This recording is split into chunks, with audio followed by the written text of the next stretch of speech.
जो है पीपल का, उस पर राम लिख के कम से कम इतना जरूर कर लीजिएगा। जितना आप कीजिएगा उतना अधिक अच्छा है। अगर पीपल का पत्ता नहीं ले जाकर ऐसा कर पाते हैं तो कम से कम 5 तुलसी पत्र पे ही राम जरूर लिख करके समर्पित करवा दीजिए। ठीक है, इस तरीके से आप पहला दिन का पूजा पहले मंदिर में कर लेंगे, फिर घर आएंगे। घर आकर के आप फिर पूजा रूम में अपना जाएंगे और लाल वस्त्र, जो लाल धोती अब महिला अगर कर रही हैं, आप महिला भी बिल्कुल कर सकती हैं, इसलिए निश्चिंत रहिए। कोई भी स्त्री इसको कर सकती है, कोई दिक्कत नहीं है। ठीक है, हनुमान जी को पूजा से बजरंग बाण सिद्ध करने में आराम से आप कीजिए, निश्चिंत होकर कीजिए, भ्रम में मत पड़िए। ठीक है, देवता है वो, शुद्ध देवता है, रुद्र के अवतार है, महारुद्र है, देवता है वो, इंसान नहीं है जो आप लोग इतना डरते हैं। तो आराम से आप सिद्ध करें। सबसे पहले घर पे जो है आप आने के बाद लाल वस्त्र धारण करें, आसन लाल होना चाहिए, लाल कंबल का आसन हो, आसन पे विराजमान होंगे। सर्वप्रथम जो है आचमन इत्यादि की क्रिया जो होती है, आरंभिक आप जो भी आचमन करते हो, पवित्रीकरण करते हैं, वो सब आप कर लें, शरीर को शुद्ध इत्यादि कर लें। उसके पश्चात सबसे पहले हाथ में तुलसी का पत्र 11 रुपए और जो नारियल एक घर में रखे थे वो नारियल को लेकर के हाथ में आप संकल्प करेंगे। संकल्प क्या कैसे करना है आपको, सामान्य में जो इसको संस्कृत में आता है संस्कृत में करें, जो सामान्य हिंदी में कैसे करना है। हाथ में सब सामान लेकर के अपना नाम, गोत्र, स्थान इत्यादि का उच्चारण करेंगे कि मैं फलाना शहर का रहने वाला, इस मेरा यह गोत्र है। मैं अपना नाम लेकर के कि हनुमान जी की कृपा की प्राप्ति हेतु, बजरंग बाण की सिद्धि हेतु तथा जब कभी भी मैं इसका प्रयोग करूं उसके पूर्ण प्रभाव की प्राप्ति हेतु आज से 11 दिन तक बजरंग बाण का प्रतिदिन 11 पाठ करके इसे जागृत करने हेतु संकल्प लेता हूं या लेती हूं। ऐसा आपको बोल करके वह सारा चीज़ हनुमान जी के पास में रख देना है या पूजन के स्थान पे इसको पहले रख देना है। नारियल को फोड़ना नहीं है, नारियल वहीं रख दिया जाएगा, तुलसी जी का पत्र वहाँ रख दिया जाएगा, बाकी सब जो दक्षिणा है वो भी वहाँ पे रख दिया जाएगा। इस तरीके से आप पहले संकल्प ले लेंगे। संकल्प लेने के पश्चात से अब जितना का आप संकल्प लेना चाहें, आप चाहे तो 11 पाठ करें, संपूर्ण बजरंग बाण थोड़ा बड़ा है तो आप 11 पाठ करें, चाहे 21 या 27, जितना आपका सामर्थ्य हो उतना का आप संकल्प वहाँ पे ले लेंगे। 11 दिन तक कम से कम आपको प्रतिदिन 11 पाठ करना है या 21-27 पाठ भी कर सकते हैं। अब उसके पश्चात जो है आप संकल्प लेने के पश्चात गुरु गणपति का पूजन जो आरंभिक होता है, गुरु जी का पूजन कर लिए, गणपति पूजन कर लिए। ठीक है, गुरु गणपति पूजन और संकल्प लेने से पहले ध्यान रहे एक दीपक जरूर प्रज्वलित कर दीजिएगा। अगर सुबह से जल रहा है तो कोई दिक्कत नहीं है, जो कि कर्म साक्षी दीप होता है, यह जरूर प्रज्वलित कर लीजिएगा। अब इसके पश्चात जो है गुरु गणपति, कुल देवी पूजन, स्मरण इत्यादि करने के पश्चात आप राम दरबार का पूजन पहले करेंगे। राम दरबार के पूजन में आप सभी कोई को जल इत्यादि छिड़क करके और उसके पश्चात सभी का तिलक इत्यादि करेंगे। श्री राम भगवान का, माता जानकी, लक्ष्मण जी, भरत शत्रुघ्न जी, सभी कोई का। अगर राम दरबार का श्री विग्रह है आपके घर में तो भी आप हनुमान जी के सहित सभी का पूजन करें, नहीं तो फोटो पर ही पूजन कर लें। अब जो है उसके पश्चात हनुमान जी का आवाहन करेंगे। श्री विग्रह अगर है हनुमान जी का तो उसमें, या फिर अगर हनुमान जी का फोटो है तो उस पे। हनुमान जी का अगर फोटो होगा तो एक फूल लेकर के आवाहन करके एक प्लेट में रख दीजिएगा और उसी पे पूजा कीजिएगा। हनुमान जी का उस जो फूल रखेंगे उनके सामने उस पर पूजन करेंगे। कैसे करेंगे, पहले आवाहन कर लेंगे। अगर श्री विग्रह है तो उसका पंचामृत से अभिषेक करेंगे, हनुमान जी को नहलाएंगे, गंगा जल से नहलाएंगे, अगरू से नहलाएंगे, फिर अच्छे से पोछेंगे, पोछ करके रख करके और उस पर सिंदूर लेपन करेंगे। सिंदूर लेपन करने की विधि क्या है, पान का पत्ता रखिएगा, याद रहे पान पत्ता, हम शायद शुरू में नहीं बोले हैं, पान का पत्ता, उसी के ऊपर चमेली तेल और नारंगी सिंदूर जो है उसको मिला करके और उसी से लेपन किया जाता है। नीचे से ऊपर की ओर पूरे विग्रह पे सिंदूर का लेपन कीजिएगा। तो सिंदूर लेपन ऐसे करने के पश्चात उसके बाद जब उनको पूरा लेपन कर दीजिएगा, तब अगर आप जनेऊ पहनते हो तो, नहीं पहनते हो तो भी कोई दिक्कत नहीं है, हनुमान जी को जनेऊ जरूर पहनाइएगा। जनेऊ हम शुरू में बोलना भूल गए हैं लाने के लिए, तो जनेऊ पहना दीजिएगा। उसके पश्चात आप अगर श्री विग्रह बड़ा है, आप चाहते हैं वस्त्र पहनाना तो नया वस्त्र पहना सकते हैं, नहीं तो कलावा जो है वो वस्त्र के रूप में हनुमान जी को पहना दीजिएगा। इतना करने के पश्चात उनको फिर जो सिंदूर लेपन तो हो गया, लेकिन तिलक इत्यादि जो है अष्टगंध से तिलक लगा के सुंदर से उनको सजा दीजिएगा। उसके पश्चात अब आपको भोग लगाना है। 2 लड्डू प्रतिदिन रहेगा, 11 दिन तक आप पाठ करेंगे, 2-2 लड्डू रोज ला करके चढ़ाना है आपको। एक बार भी ला के रख सकते हैं, अच्छा लड्डू फ्रिज में रखिए, रोज चढ़ाइए, लेकिन हम बोलेंगे कि फ्रेश लड्डू रोज अगर ला के चढ़ाते हैं तो ज़्यादा बढ़िया है। या अगर आप घर में बनाना चाहें खुद से तो और अति उत्तम है, बेसन का लड्डू खुद से बना लीजिए, वही भोग लगाइए। तो रोज़ जो है 2 लड्डू और उसके ऊपर एक तुलसी पत्र रख के हनुमान जी को पहले भोग लगाएंगे। अब जो 5 तरीके का आटा बनाए थे उस आटा को सान लेना है, ठीक है। हल्का सा पानी लेके थोड़ा टाइट ही रखिएगा और थोड़ा उसमें घी मिला लीजिएगा हल्का से। बाद में क्या है ना कि पूरा का पूरा आटा अगर सूख गया, वो जब दीपक सूख जाएगा तो वो जल भी जाएगा, उसमें कोई दिक्कत नहीं। इसलिए थोड़ा दीपक को दूर प्रज्वलित करना है ताकि आसपास का कोई श्री विग्रह ना जले, किसी का कपड़ा में आग ना लगे, ये ध्यान रखिएगा। तो उसको मिला करके एक मुखी व दीपक बनाइएगा बढ़िया सा, ठीक है। और दीपक ऐसा बनाना है कि उसमें जब आप तेल को डालें तो तेल ऐसा ना हो कि पूरा लीक करने लगे, ठीक है। तो इसलिए आप एक मिट्टी का बड़ा दीपक रख सकते हैं या किसी दीपक में ही उसको रख दें, या किसी प्लेट में जो है उसको बना करके पहले रख दीजिए। और जैसा कलावा जो आप नापे थे अपने शरीर से, उसका बाती बन जाएगा। और उसमें फिर जो है आपको क्या क्या डालना है, जो पहले हम बोले हैं 11 लौंगे रोज डालना है। 11 लौंग, 5 काली मिर्च, थोड़ा सा पीला सरसों और एक कपूर का गोटा पत्थर जो होता है बढ़िया वाला, वो उसमें आप डाल दीजिएगा। उसके पश्चात आप जो है दीप को प्रज्वलित करेंगे हनुमान जी के नाम से। दीप प्रज्वलित हो गया। इतना बड़ा दीपक बनना चाहिए कि आप कम से कम वो आधा घंटा तक जल सके, ताकि आप उतने देर में अपना पाठ पूर्ण कर लें। अब दीप जब प्रज्वलित हो जाएगा उसके पश्चात आप सबसे पहले राम जी का नाम उच्चारण इत्यादि करने के पश्चात जो पाठ है पूरा हनुमान जी का ध्यान करके और फिर पाठ करेंगे। पाठ कैसे करना है, तुलसी जी का जो 11 पत्ता आप रखे हैं जिस पे राम लिखे हैं, एक पत्ता हाथ में लेंगे, एक बार बजरंग बाण का पूरा पाठ करेंगे और फिर हनुमान जी के ऊपर चढ़ा देंगे। ऐसे आप 11 बार करेंगे। पाठ पूर्ण हो गया। पाठ पूरे होने के पश्चात आप चाहे तो अगर यह प्रतिदिन हवन करते हैं, छोटा सा हवन है, अगर प्रतिदिन करते हैं तो बहुत बढ़िया है।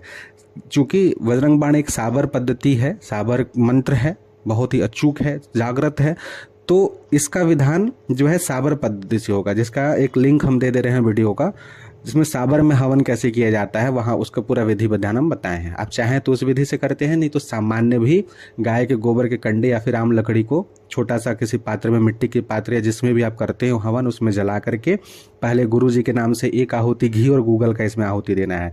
ध्यान रहे स्त्री हो या पुरुष हो, दोनों ही कोई को इस विधान में घी और गूगल दोनों एक ही में मिला करके अच्छे से तब उसी से आहुति देनी है। इसमें कैसे देनी है, पहले एक आहुति गुरु जी के नाम से, एक आहुति गणपति जी के नाम से, कुल देवी देवता के नाम से एक आहुति दे देना है, नवग्रह के नाम से एक ही बार ओम नवग्रहभ्यो स्वाहा ऐसे करके एक आहुति। इस तरीके से आरंभिक आहुति देने के बाद अब बजरंग बाण के प्रत्येक चौपाई से, ठीक है, निश्चय प्रेम प्रतित्य विनय करे सन्मान ते ही कर सकल सिद्ध करे हनुमान स्वाहा, जय हनुमान संत हितकारी सुन लीजिए प्रभु अरज हमारी स्वाहा। ठीक है, इस तरीके से करके पूरे शुरू से लेकर के लास्ट तक की चौपाई का एक एक आहुति केवल आपको देते जाना है। जब पूरा आहुति कंप्लीट हो जाएगा उसके पश्चात नींबू, हम शुरू में बताना भूल गए हैं, नींबू जरूर एक रखिएगा। स्त्री हो या पुरुष हो दोनों को यह काम कर सकते हैं, ठीक है। नींबू वाली बलि का जो काम है दोनों कर सकते, दोनों इसमें कर सकते हैं, कोई दिक्कत नहीं है, ध्यान रहे।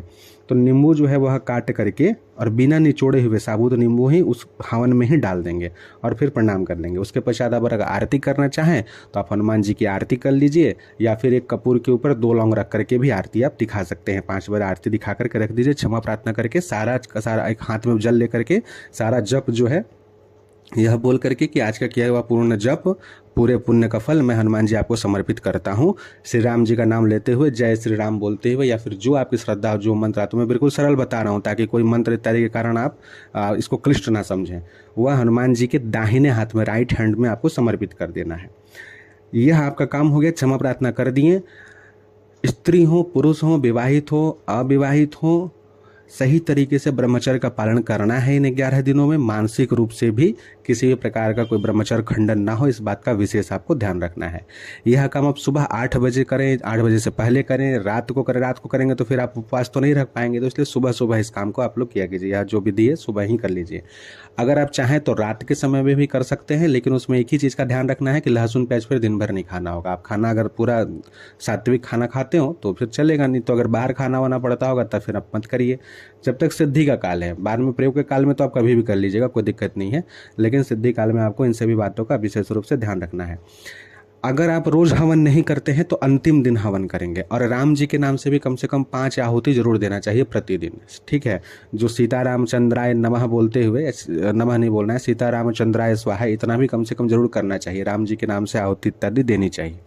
अगर रोज आप हवन नहीं कर पाते हैं तो अंतिम दिन यानी 11वें दिन जो है, जब आप 11 पाठ कर लेंगे उसके पश्चात आप ये हवन कर सकते हैं। रोज करते हैं तो अति उत्तम है, नहीं तो अंतिम दिन हवन कर लीजिएगा।